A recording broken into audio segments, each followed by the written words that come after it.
ગરમી શરૂ થાય ને એટલે પહેલાં તો ભૂખ ઓછી લાગે છે અને એમાં પણ જો જમાઈ જાય તો જલ્દીથી તેનું પાચન પણ નથી થતું. તો તેને દૂર કરવા માટે આજે હું તમારી સાથે શેર કરી રહી છું ફુલઝર સોડા કે હાજમા હજમ સોડા. તો જ્યારે પાચન ન થયું હોય કે પેટમાં ગડબડ લાગતી હોય ત્યારે ગણતરીની મિનિટોમાં જ ફટાફટથી હાજમા હજમ સોડા બનીને તૈયાર થઈ જશે. તો ચલો શરૂ કરીએ. તો આ સોડા બનાવતા પહેલાં તેની ચટણી તૈયાર કરવામાં આવે છે. એ ચટણીમાં આપણે નોર્મલી ફુદીનો અને કોથમીરનો ઉપયોગ કરીશું. તો અહીંયા 20થી 25 ડાળખીઓના પાન દૂર કરી અને તે પાનને સારી રીતના ધોઈ અને મેં એક મિક્સર જારમાં એડ કરી દીધેલા. તેટલી જ અહીંયા કોથમીર લેશું. ફુદીનો અને કોથમીર આપણું મેટાબોલિઝમ બૂસ્ટ કરે છે અને આદું પણ તેમાં ખૂબ જ હેલ્પફુલ થાય છે.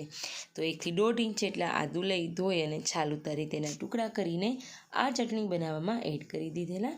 ત્યારબાદ એક મરચાંને બી અને નસોનો ભાગ કાઢી અને ઝીણા સમારીને આમાં એડ કરી દીધેલા.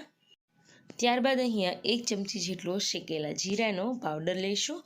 2 ચપટી હિંગ અને 1 ચમચી કરતાં ઓછો સંચર પાવડર લઈ 2 મોટી ચમચી જેટલો લીંબુનો રસ લેવાનો છે.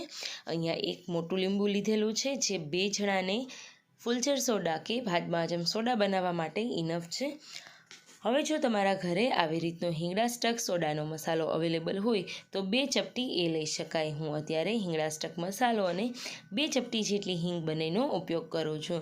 ઘરમાં રહેલી હિંગ પણ આટલી જ ઇફેક્ટ આપશે અને પેટને સાફ કરવામાં, પેટને લગતી કોઈ પણ બીમારી હશે તો તેને દૂર કરવામાં પણ ખૂબ જ ઉપયોગી રહેશે. જો તમે પાવડરનો ઉપયોગ કરતા હોય તો નોર્મલી 3 થી 4 ચપટી જેટલો આ પાવડર આ ચટણી બનાવવામાં ઉમેરી દેવાનો.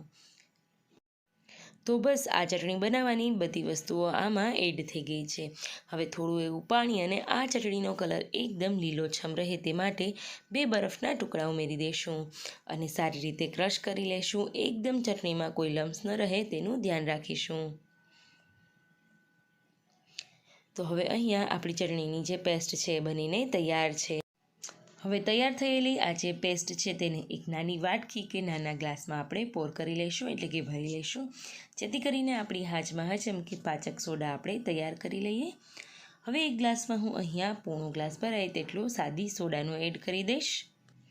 તો આગળની જે ચટણી બનાવેલી છે તેને નાના ગ્લાસ કે નાની વાટકીમાં ભરી અને આમાં એડ કરી શકાય.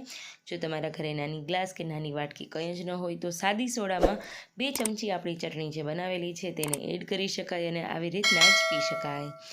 તો ફ્રેન્ડ્સ, આ હાજમા હજમ પાચક સોડા કે ફુલઝર સોડા તમને કેવી લાગી તે મને કમેન્ટ કરીને જરૂરથી જણાવજો. અને ઉનાળામાં તમે બીજી કઈ વાનગીઓ જોવા માગો છો તે પણ જરૂરથી કમેન્ટ કરજો. Thank you.